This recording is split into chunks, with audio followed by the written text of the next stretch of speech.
صلى الله عليه وسلم ثم إلى أرواح آبائنا وأمهاتنا وشيخنا وأستاذنا وإلى أرواح أهل القبور من المسلمين والمسلمات والمؤمنين والمؤمنات شهدوا لله لهم الفاتحة.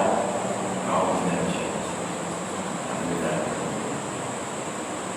إياك نعبد وإياك نستعين صراط الذين أنعمت عليهم.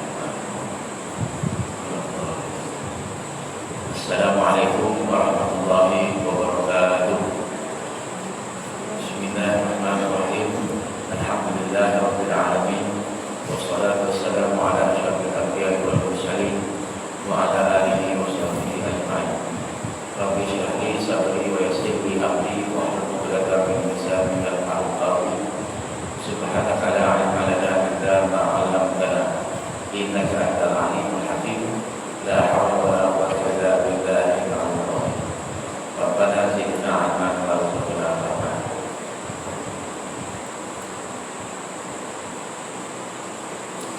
Jadi semayang hari 30 orang, ini tinggal 15 orang. Yang lain lebih. Itu pun kawan saya 4 orang. Ada orang sini tinggal 4 orang. Dapat 10, 12, 14 orang. 12 orang.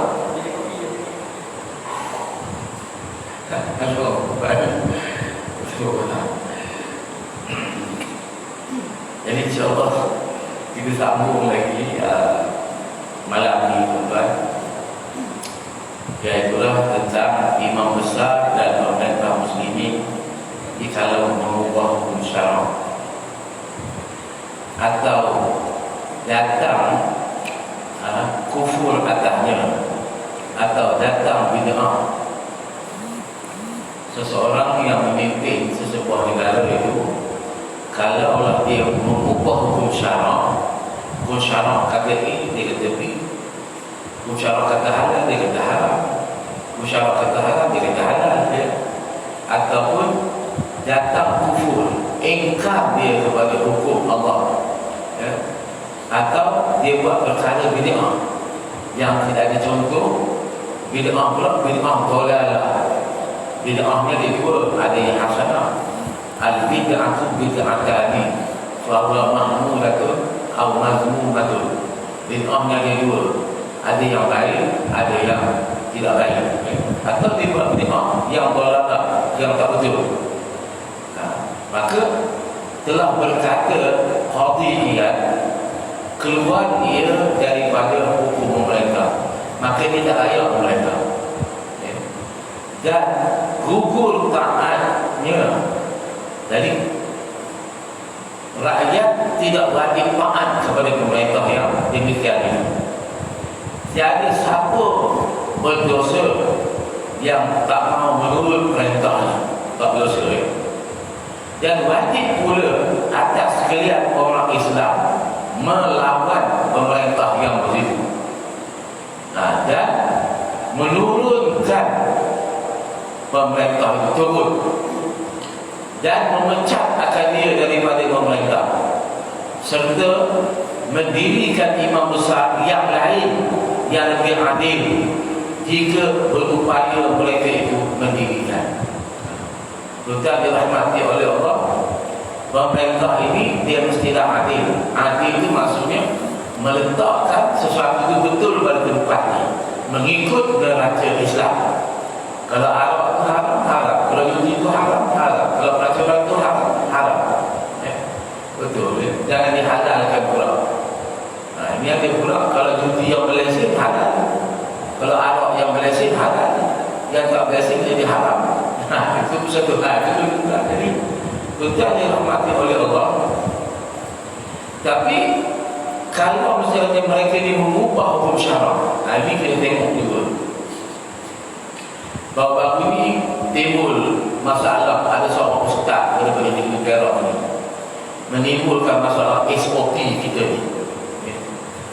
Dia kata sampai bila kita nak sembahyang jarak macam ini ya, ini adalah arahan daripada kerajaan. Kerajaan pun dapat daripada Majlis Keselamatan Negara, dapat daripada Kementerian Kesihatan.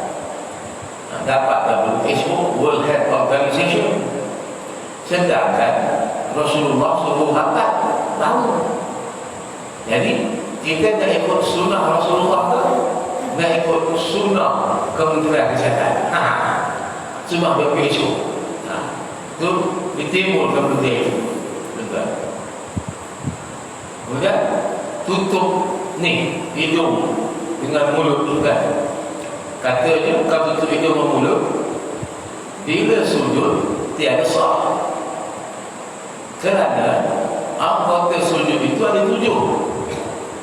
2 kaki, 2 lutut, 2 tangan, dahi dan hidung dikira 1. Tapi bila hidung tak kena, dahi dia kena, jadi anggota sujud ini jadi 6,5. Tadi kata tak sah. Tuan-tuan, kadang-kadang benda-benda macam ini boleh mengelurukan orang. Dan saya bila mengajar banyak ditanya, kalau begitu selama hari ini kami yang pakai emas ni tak sah lah. Tuan-tuan, sebenarnya hidung bukanlah anggota sujud, bukan syarat sah sujud. Walaupun ada pendapat yang mengatakan anggota sujud, pendapat itu dhaif, tapi yang kuatnya pendapat daripada Imam Malik bin Anas mazhab Maliki, Al-Imam Syafi'i dan jumhurul ulama. Majoriti ulama mengatakan hidup bukanlah anggota sujud, tetapi ada sunat dikenakan hidup tempat sujud. Yang wajib kena radai. Jadi tuan-tuan jangan risau. Kadang-kadang ustaz kadang-kadang berubah pernyataan mementingkan kepala orang.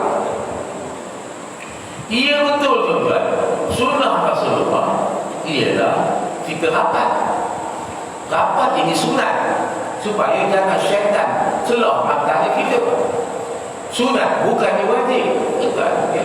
Dan sampai kata kalau misalnya dia renggangkan, takut tak dapat pahala berjamaah sembahyang solat. Maka tuan-tuan lihat, kalau dia rapat ditakuti, maknanya ada jangkitan daripada orang sebelah dibelah kepada kita, maka dia renggangkan begini mengikut perkiraannya. Bila renggang satu meter ni, kalau terbatuk berapa ke, maka batuk itu tidak melompatkan kuman, tak sampai kuman kepada orang lain. Semua dah dikaji mereka itu tuan. Baik, yang apa tadi sunnah, yang sunat, bukan sunnah yang wajib, sunnah yang sunat. Adapun kita memelihara penyakit, memelihara nyawa ni wajib. Bertemu di antara sunat dengan wajib dalam keadaan darurat tuan, kita dahulu pelihara wajib. Itulah tuan, tasarruful imamu manutun bil maslahah. Memimpin imam ini, memimpin pemerintah ini akan rakyatnya mengikut maslahah, kebaikan untuk kebaikan rakyatnya. Bima muwafiqu bi syariatin Islamiyah, atas perkara yang muwafaqat dengan syariat Islam. Apa ya? Kalau dia datang yang sembahyang itu patutlah kan. Dan kita kena ada maqasid syariah. Dibuat menjadi ada maqasid dia, ada tujuan dia. Maksudnya maqasidnya ada berapa tu? Ada 5. Yang pertama, memelihara agama, memelihara nyawa, memelihara akal, memelihara harta, memelihara keturunan. Jadi kita buat macam ni bagi memeliharanya nyawa. Itu maqasid syariah namanya. Jadi kadang-kadang kita yang ustaz itu kadang-kadang dia ikut sunnah, memang kita tak ikut sunnah, siapa kata. Tetapi ada kalanya juga pemerintah ni dia ada stand dia, ada pendirian dia bagi memelihara rakyat itu supaya jangan rosak binasa. Maka pemerintah yang macam ini berarti kita hati. Kalau kita pergi sewa kepada orang, apa ini SOP seperti itu, jadi celahu. Negara jadi celahu. Jadi orang di atas tak dapat dapat keputusan, rakyat tak mau ikut. Hari ini juga COVID, kes baru berapa? 432. Hampir lebat. Dulu dah 37, 9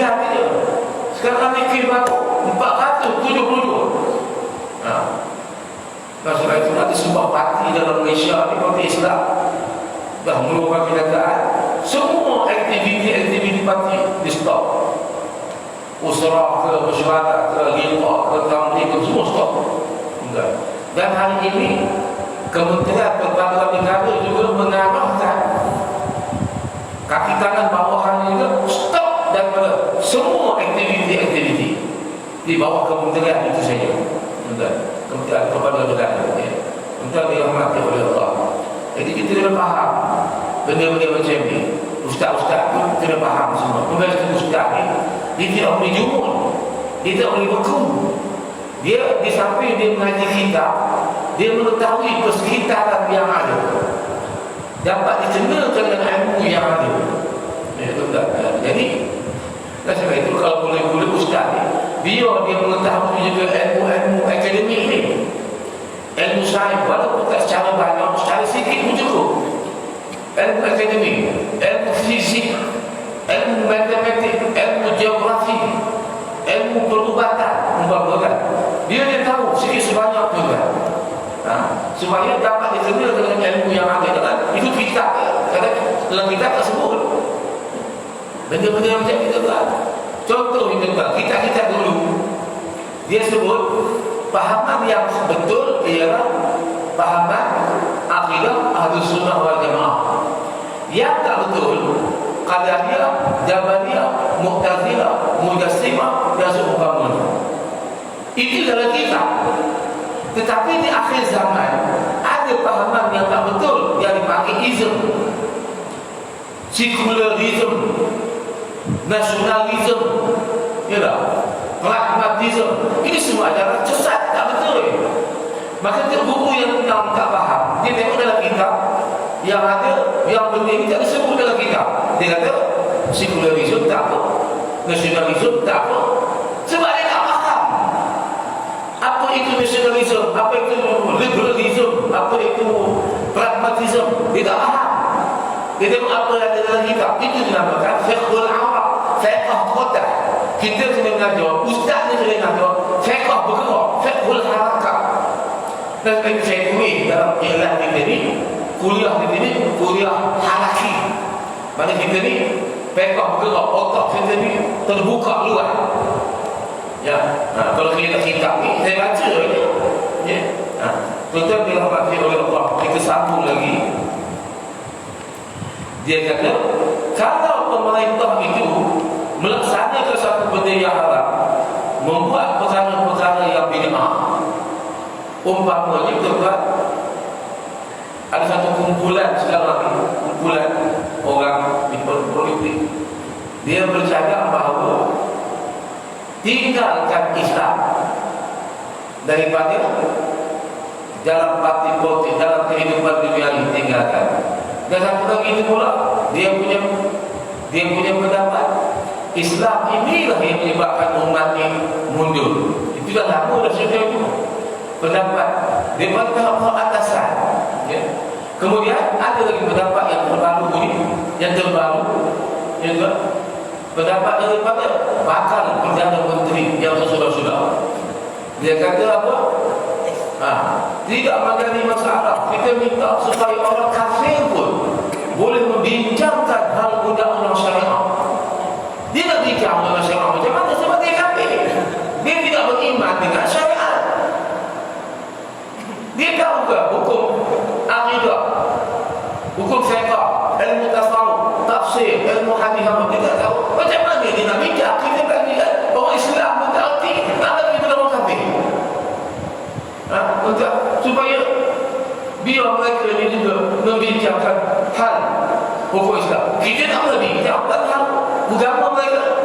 Agama Buddha kita tak boleh bincang, agama Hindu tak boleh bincang, agama Kristian tak boleh bincang. Tiba-tiba kita orang Islam suruh orang kafir bincang tentang hukum syariat Islam. Apa kira ni manusia yang ada wakil kita?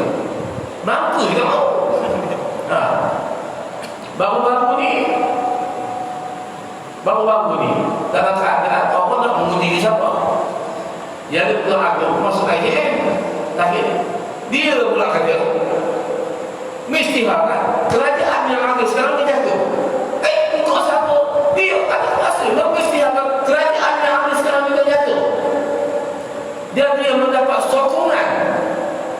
daripada ahli parlimen parti lain menyokong dia. Bila orang tanya siapa dia, kata banyak parti ini kata kami tak ada, bukan kami tetap dengan kami tak ada bersama dia. Parti dia kata bukan kami tak ada bersama dia. Semua menafikan. Mana dia? Mana dia kerajaan baru yang kata dibuat? Dan adakah kerajaan yang sekarang ini? Udah elok-elok kerajaan yang ada itu juga dipimpin dah. Yang kita pergi jatuh apa? Yang kita pergi kata jatuh apa? Sekarang jatuh tu. Nah, saya terpaksa semua tu terang. Lantak tu melakar ke mana pun. Saya ni nak ceramah ke dalam saya takut saya tak ada masa. Apa nak takut ASA kita hadap dah.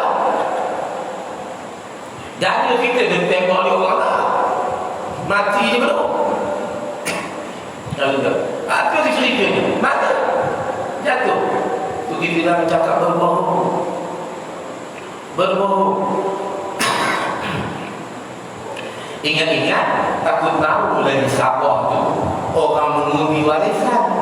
Sebab bila pusat sudah naik dia, jadi orang Sabah mengundi lah warisan supaya tiba-tiba tumpuh warisan. Naik di RT dia belum di RT. Tu tak naik itu. Apa tak? Itulah bercakap tu bio yang kiri dan kanan bio dengan ni tidak. Udahlah bodoh, membodoh orang lagi. Tuan-tuan ya. Saya kenapa kerajaan yang ada sekarang baru bukan kerajaan istimewa kerajaan Islam. Tapi saya belum pernah dengar lagi pemimpin tertinggi melawan Islam, yang menghentam Islam, menghalalkan alam apa semua itu ini. Belum pernah saya dengar lagi. Yang ada ni benda-benda yang lalu kita berusaha dan berdoa beramai-ramai supaya alam tidak haramkan. Itu orang mau kita Melayu nanti kita langgar je. Nanti kita langgar orang mabuk. Bukan ya. Jadi jangan kita jatuhkan. Tak boleh. Tetapi jika sekiranya sah mereka di kufur atau kafir kufur ni maknanya mereka tak buat sesuatu benda yang baik, menentang pula. Tak buat saja itu lain. Aku tahu semayang pagi tapi aku malas. Dia berdosa. Tak ada aku semayang repeat dia kata. Kafir. Betul.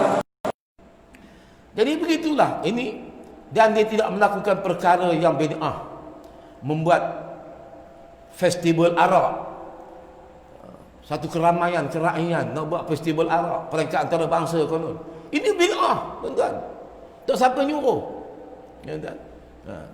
Jadi kalau ada benda macam itu yang jelas menentang hukum Islam, membuat bid'ah, tuan-tuan, maka hukumnya wajib kita tegur. Kalau kerajaan Islam tidak boleh kita sebarkan keburukannya kepada orang ramai. Tengok dalam kitab Hadis 40 Syekh Mustafa Abdul Rahman Kelantan tu. Tak boleh. Hendaklah kita tegur melalui channel saluran tertentu. Jika tidak mahu juga, maka hendaklah diturunkan dia daripada kerajaan. Pilihan raya yang akan datang, turunkan, naikkan kerajaan Islam betul-betul. Kerajaan Islam yang 100% memperjuangkan Islam, yang mahu kepada Islam, naikkan. Ada dalam ini. Kalau cara dulu dia jatuhkan secara syura, sekarang ni cara demokrasi, jatuhkan cara demokrasi, naikkan kerajaan Islam betul-betul. Dalam kitab ni sebut benda macam itu. Dalam kitab Mu'talah Badrin pun ada sebut benda macam ini. Tuan-tuan, maka jikalau berlaku perubahan hukum syarak atau bid'ah daripada imam besar tu bukan imam besar masjid, tuan-tuan jangan silap faham. Pemerintah adalah pemimpin, ya? Berada menteri besarnya, wakil rakyatnya, esko kerajaan negerinya, menteri kabinetnya, ya? Atau pemerintah muslimin kepada satu kumpulan muslimin, nescaya wajib atas mereka itu memecat pemerintah yang kafir jua. Tiada wajib memecat pada yang berbuat bid'ah. Ya, yang berbuat dosa ni, bid'ah ni berdosa, tak sampai jadi kafir tuan-tuan. Tapi kalau jadi kafir wajib. Dulu kan DAP kan, dia menentang sungguh-sungguh Islam. Dia menentang orang Melayu, tahan lagi. Tapi bila dia kotak-katikkan Islam dan dia memerintah, maka wajib kita jatuhkan DAP bersama PH tu tuan-tuan, jatuhkan. Ya. Melainkan apabila dianggap mereka itu berkuasa atau memecat. Kalau kita mampu pecat, kita pecat. Tapi yang seronoknya tuan-tuan, orang-orang yang terdahulu, PH dulu, bukan kita pecat, dia memecat diri dia sendiri. Alhamdulillah.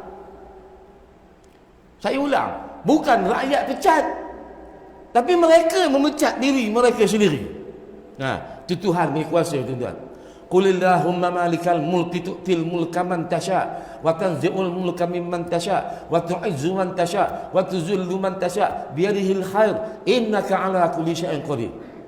Allah yang menaikkan satu kerajaan, Allah yang menurunkan satu kerajaan, Allah yang nak jadi izzahkan, jadi mulia satu kerajaan, Allah nak menghinakan satu kerajaan.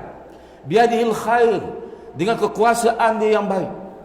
Innaka ala kulli syai'in qadir, atas tiap satu tu Allah Ta'ala berkuasa. Kita tak pecat, mereka sendiri yang memecat diri mereka. Ini kuasa Allah tuan-tuan.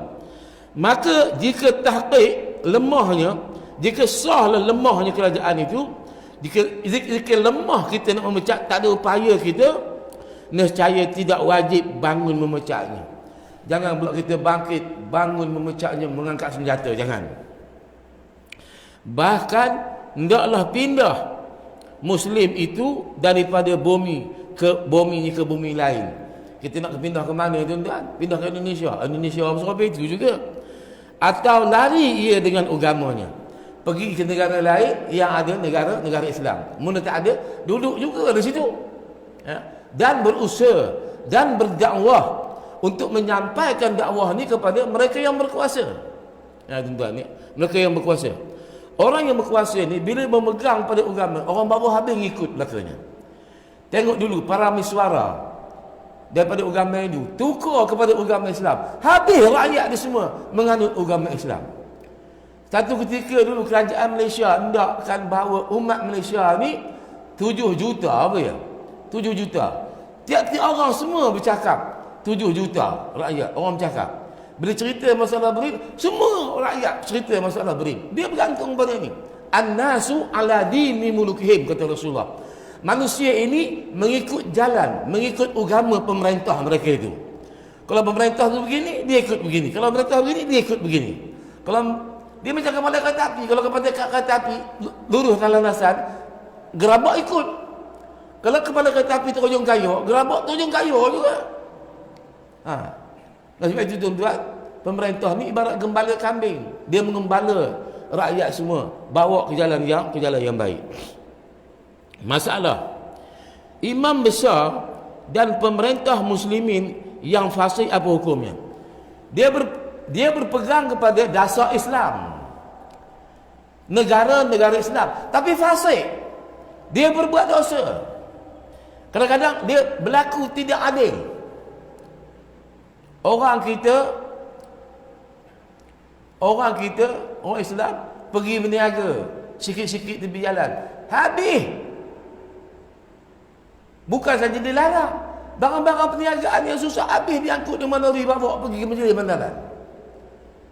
Tapi orang kafir yang beribu-ribu ekar dekat Pahang tu buka tanah secara haram, tak ada pula dia ambil tindakan ke mahkamah ke apa, senyap aja contohnya. Jadi fasik. Fasik ni tuan-tuan, dia mengiyakan hukum Islam tetapi dia tidak buat. Itu fasik.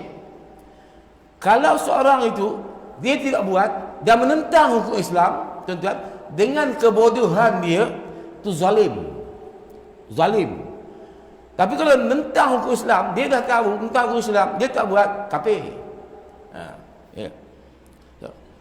Imam pemerintah muslim, imam fasik apa hukum? Kata Imam Nawawi rahimahullahu ta'ala dalam syarah Muslim, tiada tersimpul jadi pemerintah muslimin itu bagi orang fasik pada mulanya. Tak boleh. sebenarnya orang fasik kalau nak kira tak boleh jadi pemerintah. Orang fasik. Ya.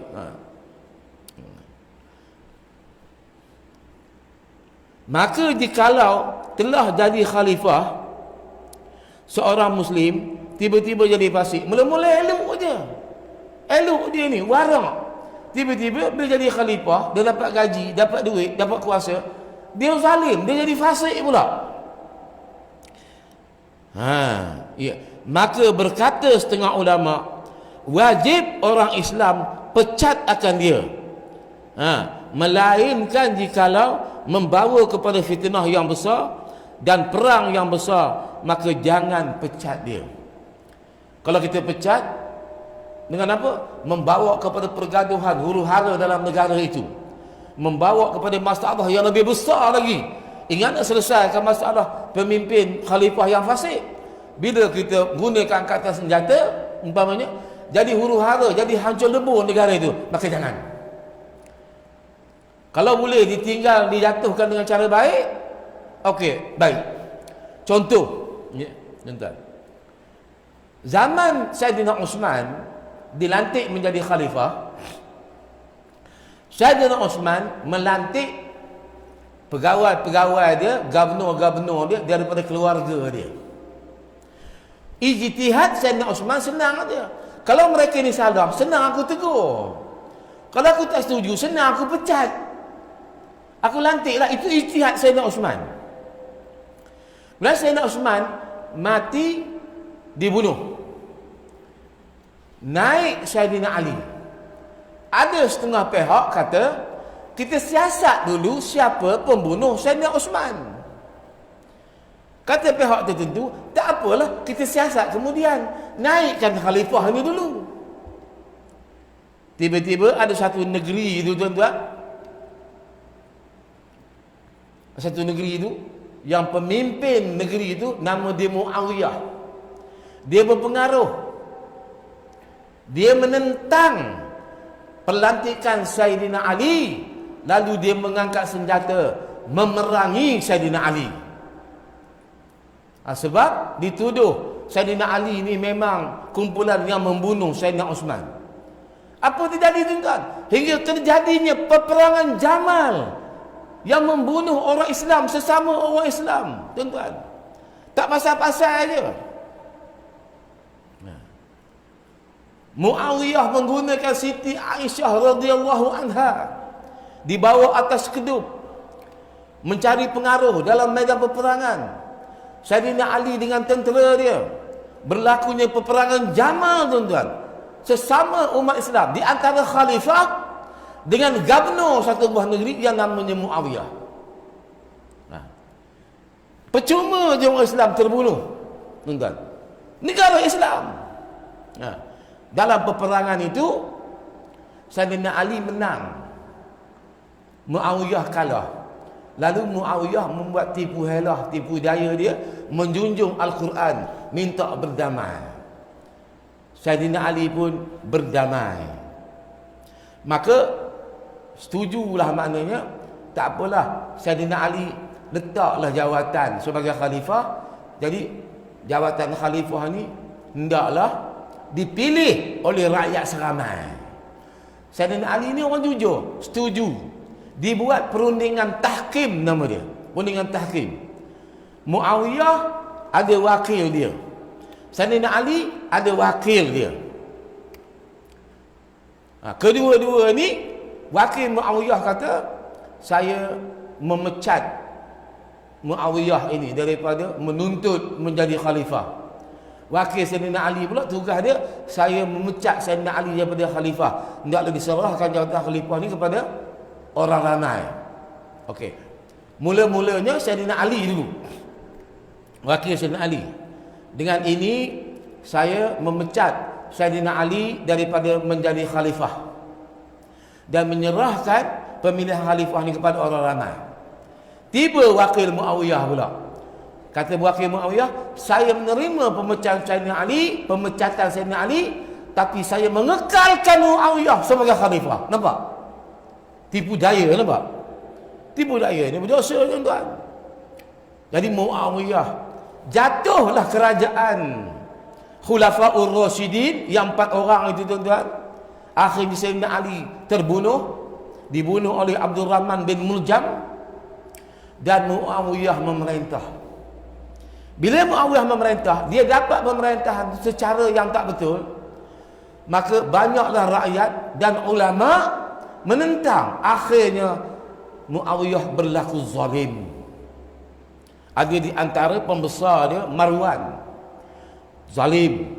Ada di antara pembesar dia Hajjaj bin Yusuf As-Saqafi. Dia bunuh seorang ulama, Abdullah bin Jubair, yang menegur dia, tuan-tuan. Abdullah bin Jubair, tuan-tuan, menegur dia. Dan tuan-tuan, dia bunuh ulama, tuan-tuan. Siapa yang menentang mereka dibunuh. Tuan-tuan, kerajaan Islam ni.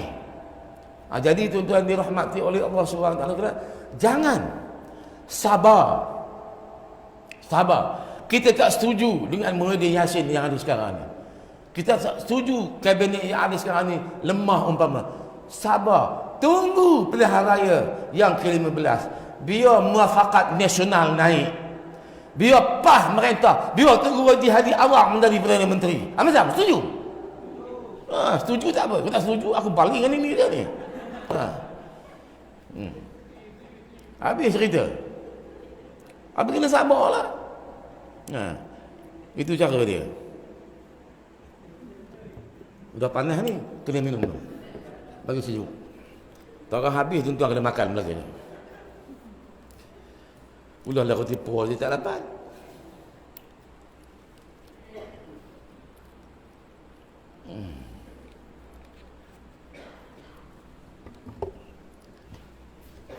Bismillahirrahmanirrahim.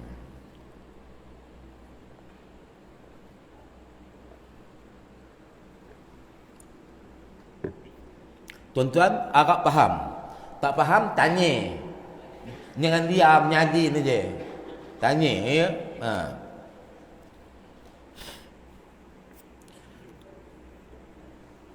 Jadi kalau setakat fasik saja, kita tak boleh jatuhkan dia, ya. Tapi kalau sudah melanggar perlembagaan Islam, kaedah-kaedah sistem negara Islam, itu wajib sangatlah tuan-tuan jatuhkan. Dan telah berkata jamahir ahlus sunnah, majoriti ahlus sunnah wal jamaah daripada fuqaha, ulama-ulama fiqh dan muhaddisin dan ahli-ahli hadis dan mutakallimin, ulama-ulama ahli kalam. Tuan-tuan, siapa pengasas ilmu kalam, tuan-tuan? Ilmu sifat 20, ilmu sifat 13, siapa? Siapa orangnya? Tersebut Abu Hasan Ali Asy'ari. Seorang lagi Abu Mansur Maturidi. Tuan-tuan ingat ni, jangan lupa. Esok tanya saya lupa. Ya, itu. Tiada jadi terpecat imam besar dengan fasik dan zalim. Tak jadi. Dan mengendalakan hukum, hak-hak mereka itu. Tergendala, hak mereka tergendala. Dan tiada boleh dipecat akan dia. Dan tiada harus keluar melawan akan imam-imam yang fasik ini. Dengan sebab yang demikian itu, bahkan wajib dia memberi nasihat dan menakutkan mereka itu, kerana ada beberapa hadis yang datang menerangkan yang demikian itu. Dengan sebab itu, penasihat-penasihat Perdana Menteri, penasihat-penasihat menteri-menteri kabinet, penasihat agung, biarlah orang yang warak, orang yang alim. Tapi kalau penasihat pun macam beruk juga, dia menasihatkan orang tu dah lah fasik kan, dia hati-hati kena lagi. Masalah lah. Sekarang tuan-tuan, banyak orang mengapi-ngapi kan, supaya muafakat nasional berpecah. Dia kata UMNO kata kepah begini. Sengaja dia keluarkan. Tu PAS pula kata kepada UMNO begini. Dia suruh kita pecah. Setelah kita bersatu. Yang bercakap tu sama ada orang kafir atau orang Islam yang munafik, yang berpura-pura Islam, tuan-tuan. Jangan percaya. Jadi jaga. Jadi tidak boleh, ya, orang-orang yang fasik ini mengikut jumhur ulama ahli sunnah wal jamaah, termasuk dalam ulama fiqahnya, ulama hadisnya, ulama ilmu usuluddinnya, jangan dipecat sebab fasik dan zalim mereka itu. Orang tak semayang, umpama kan, orang tak puasa, nasihat dia, takkan nak kita terus bunuh pancung je. Dengan sebab itu dalam Islam, kalau orang tak semayang, keluar waktu dia ditangkap, sebelum dia hukum, paksa dia semayang. Kalau dia semayang, walaupun hati dia benci, dia terpelihara daripada hukum pancung. Tapi kalau dia mentang, apa saya semayang, ngarut kerajaan hukum, itu kena pancung. Ya tuan-tuan, sebab dia dah mentang, nak jadi kafir. Tuan-tuan, orang yang memimpin ni tuan-tuan, dia ada hak dia. Apa hak dia? Walak. Apa makna walak? Walak ada 3 rukun. 3 rukun. Kita ada ketua. Yang memimpin masjid ni siapa? Pengerusi dia. Ada pengerusi dia. Siapa kenal nama pengerusi? Lupa. Pengerusi masjid siapa nak lupa? Apa nama?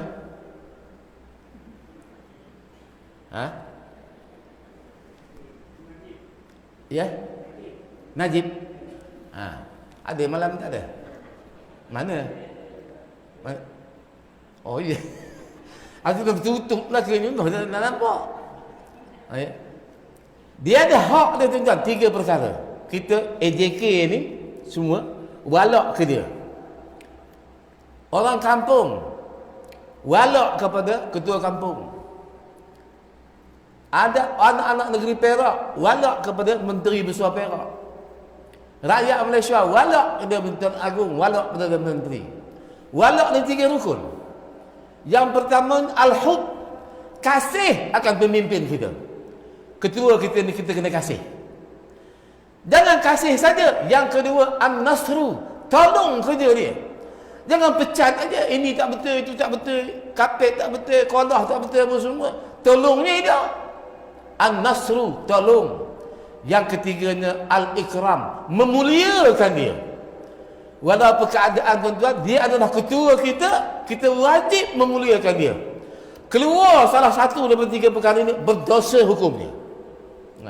Sebab itu pada saya, pengerusi masjid ke, ketua apa-apa organisasi ke, tuan-tuan, dia ada stand dia, ada pendirian dia.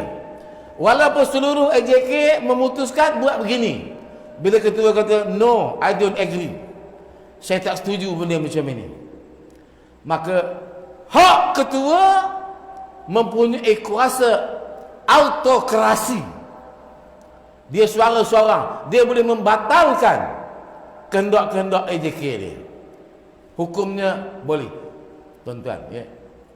Kalau dia tak ada stand, tak ada pendirian, apa kata komel lah, mesyuarat lah, teman ikut je keputusan majoriti. Keputusan majoriti pun tak betul.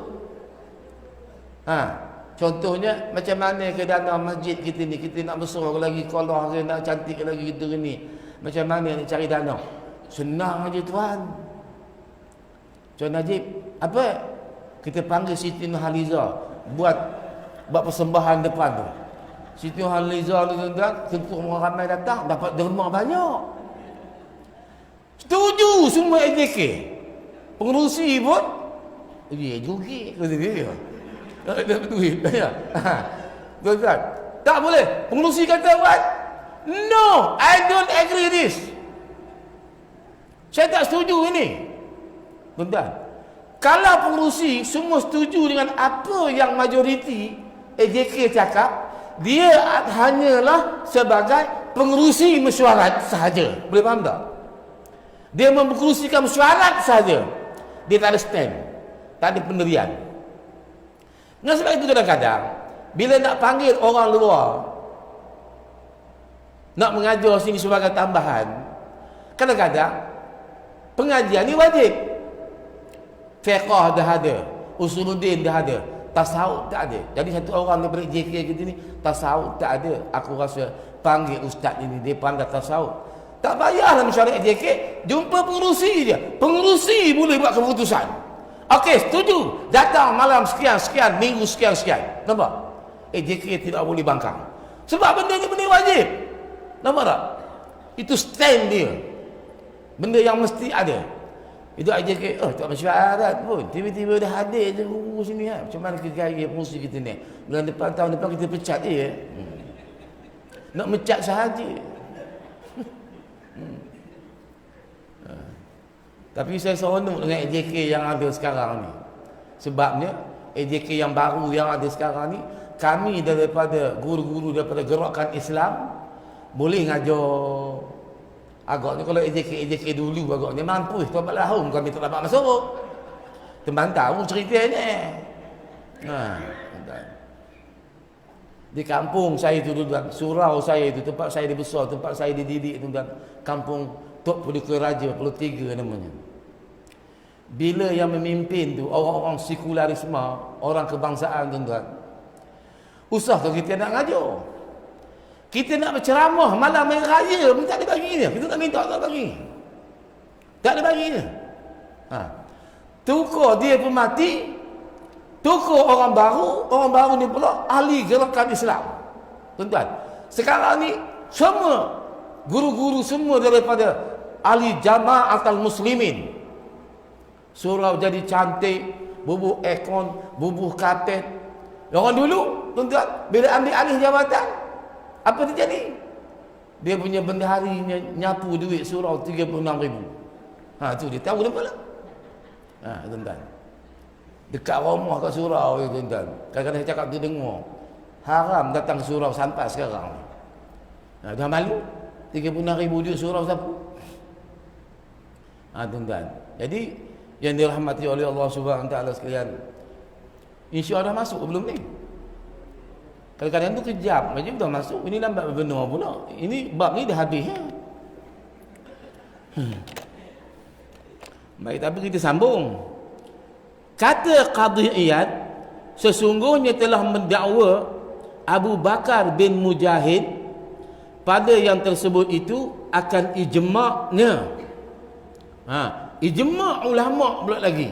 Jangan kita jatuhkan imam yang fasik dan yang buat bid'ah yang tidak membawa kepada kufur.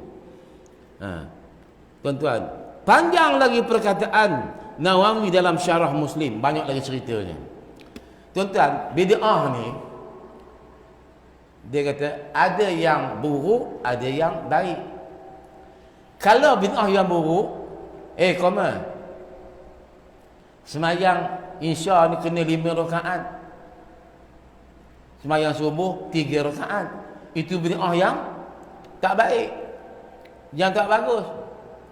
Ada pun tuan-tuan menyambut Mauludur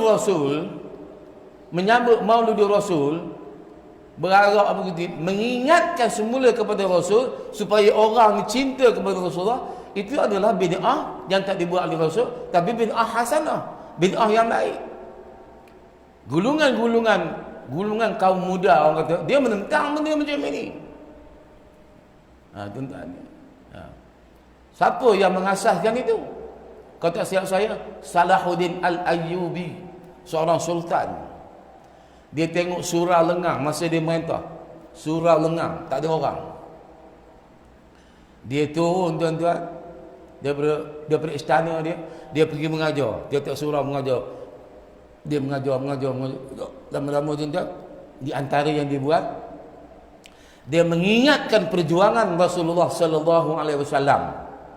Maka diadakan sambutan Maulidur Rasul, kelahiran Nabi Muhammad, supaya orang ingat ke Nabi Muhammad balik. Sedangkan mengingati Nabi Muhammad, Nabi tak suruh pun. Bukan semua benda yang tak dibuat oleh Nabi itu bid'ah, tidak. Kalau yang baik itu baik. Dan daripada situ tuan-tuan, dia mendapat beberapa banyak tenaga tentera. Dan dikumpulnya sehingga dapat berapa batalion tentera Islam. Kemana dia bawa tuan-tuan? Daripada Mauludur Rasul tadi, orang-orang semangat semua, kemana dia bawa? Dia pergi ke Palestin, diserangnya Palestin, jatuh Palestin ke tangan orang Islam. Nampak? Asalnya buat sambutan Mauludur Rasul je. Kita tuan-tuan, Kalau nyambut untuk Rasul, kita pun hebat juga. Balik rumah terbuntang hebat. Kenyang sangat. Makan yang kuat. Perangai orang itu tak berubah-ubah. Tak tahu dah. Bincang nak cari gurunya lebih 2 minit. Bincang bab makannya dekat sejam. Cuma kan itu tujuannya untuk Rasul. Supaya kita ni jadi ingat balik kepada Rasulullah SAW. Itu tujuannya. Jadi itu bid'ah. Dan ada kalanya bid'ah ni jadi wajib.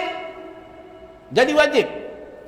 Tuan-tuan, ada ke tidak Rasulullah suruh membukukan Al-Quran? Tak. Hatta satu ketika itu dia larang sahabat tulis, takut bercampur dengan hadis.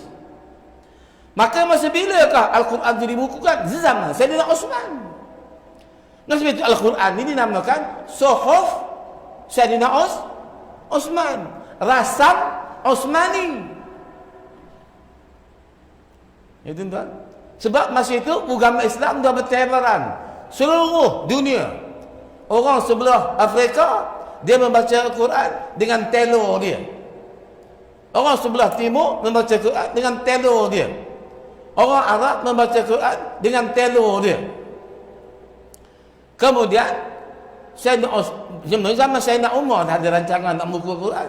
Tapi zaman Sayyidina Osman, dia suruh sahabat-sahabat yang hafal Al-Quran, yang tertulis pada kertas tamar, pada kertas, pada tulang-tulang, dikumpulkan dan jadikan satu buku yang ada sekarang ni, buku Al-Quran itu hukumnya wajib, tuan-tuan. Bid'ah itu. Itu tak disuruh oleh Nabi, tak dibuat oleh Nabi. Maka dia bid'ah lah, tuan-tuan. Wajib bid'ah itu, tuan-tuan. Bid'ah ni satu benda yang tak ada contoh zaman Nabi sallallahu alaihi wasallam. Itu bid'ah. Nabi tak kata asal benda itu bercanggah dengan dia tak buat. Tak. Bila tak buat bid'ah. Bila tak buat bid'ah. Bila Nabi tak buat bid'ah. Senang cakap macam itu.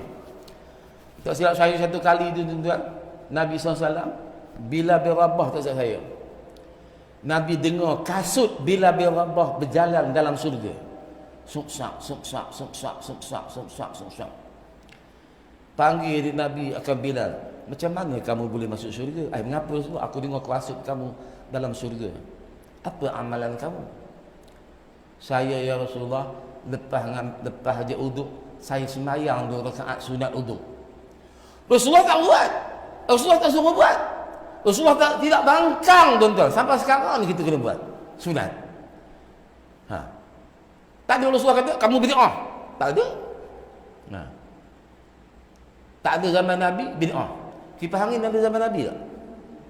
Ada. Bid'ah buang lagi kipas angin tu. Aircon buang, kereta buang, naik unta belakang. Ya tak? Naik kapal layar. Naik unta. Tak payah. Barin atas silam tak payah. Barin atas pelepas tamar. Sebab Rasulullah barin atas pelepas tamar. Itulah cara dia. Tuan-tuan. Ni matanya ni. Siapa yang buat ni? Zaman Rasulullah tak ada. Bila berabah, bila nak azan, naik atas bukit tinggi. Kita pula naik atas apa, tuan-tuan? Buat menara, naik atas menara tu. Beri tempat atas. Atas bukit pergi, naik atas bumbung masjid. Kenapa tak pakai mikrofon? Bid'ah. Yang ini okey pula. Ni semua menatang ni semua.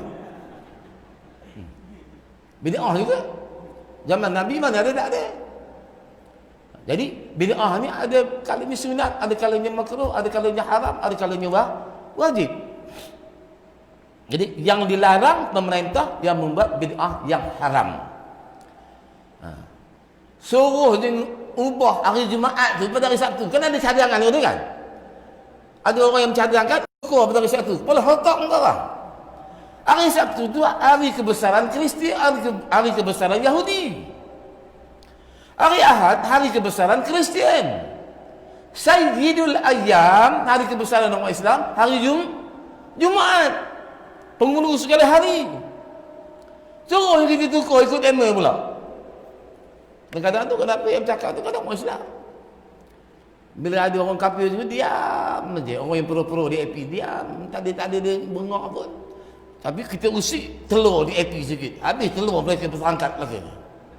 Kita petik telur di AP sikit tu, ketik kan. Dia melompat itu. Hai, jalan lain habis melompat belakangnya. Tapi telur orang Islam kita petik di AP petik, dia diam je. Padahal orang ni dah lupa ke ni kan. Telur kita petik, dia diam je. Apa jenis manusia orang ni tuan?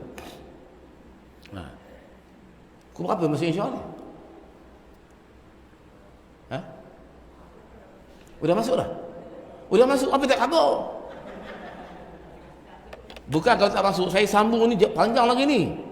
Jadi cukup sekadar itu dulu kalau dah masuk. SOP kita ya, cukup ada dulu. Kemudian insya-Allah kita tukar tajuk lain di bulan depan ni. Tajuk ini dah habis bab pelantahan dah habis sebab tajuk lain. Di sini ada ceritanya sambungnya tajuknya diharamkan kita melagakan binatang. Tuan-tuan tak ke tajuk itu? Melaga khabar sama khabar, ayam sama ayam. Tak ke itu? Kalau tak itu saya sambung bulan depan ini, kalau tidak cari yang benda lain. Ya, cari tajuk lain yang sedap sikit ya. Jadi wallahu alam, cukup sekali itu dulu dapat sampai malam ni, mudah-mudahan mendapat kepahaman pada tuan-tuan sekalian. Dengan fahamnya tapi ambil tindakan ya. Bismillahirrahmanirrahim. Alhamdulillahirabbil alamin wassalatu wassalamu ala asyrafil anbiya'i wal mursalin wa ala alihi washabbihi ajma'in. Ghafarallahu lil mu'allim wal muta'allimin kulli dhanbin wa li walidayna wa li walidaykum. Nawwarallahu wujuhana wa wujuhakum bil ma'rifati wal iman. Bayyadallahu sudurana wa sudurakum bit tauhid wal iqan. Allahumma nawwir qulubana bi nuri hidayatika man ta'udhu bi nuri syamsika abadan bi rahmatika ya arhamar rahimin. Walhamdulillahirabbil alamin. أقول قولي هذا وأستغفر الله العظيم لي ولكم. السلام عليكم ورحمة الله وبركاته.